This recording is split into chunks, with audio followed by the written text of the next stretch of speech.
আমলের দ্বিতীয় নম্বর হাদিস হযরত আবু যর রাদিয়াল্লাহু আনহু হইতে বর্ণনা করা আছে যে একবার শীতকালে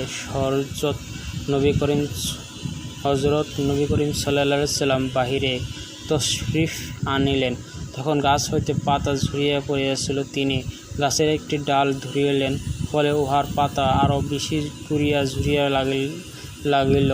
তিনি বললেন, হে আবু যর, মুসলমান বান্দা যখন এখলাসের সাথে আল্লাহর জন্য নামাজ পড়ে তখন তাহার গুনাহসমূহ এমনভাবে ঝরিয়া যায় যেমন এই গাছের পাতা ঝরিয়া পড়িয়াছে।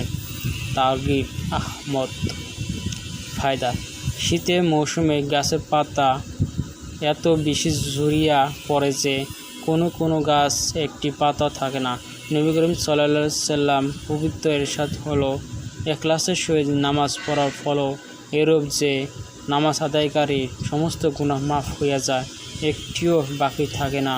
তবে একটি বিষয় বিশেষভাবে লক্ষণীয় যে পবিত্র কোরআনের বিভিন্ন আয়াত ও হুজুর সাল্লাল্লাহু আলাইহি সাল্লাম বিভিন্ন হাদিসের কারণে উলামায়ে কেরামে অভিমত এই যে নামাজ ইত্যাদি ইবাদত সমূহের দ্বারা শুধু সগীরা গুনাহ মাফ হয়ে থাকে, কবিরা গুনাহ তওবা ছাড়া মাফ হয় না।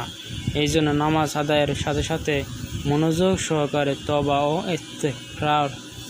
ইস্তেগফারও করা চাই। ইহা হইতে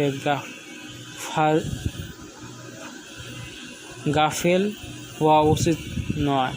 অবশ্য আল্লাহ তাআলা যদি আপন দয়া ও অনুগ্রহে কাহারও কবিরা গুনাহ মাফ করিয়া দেন, তবে উহা ভিন্ন কথা।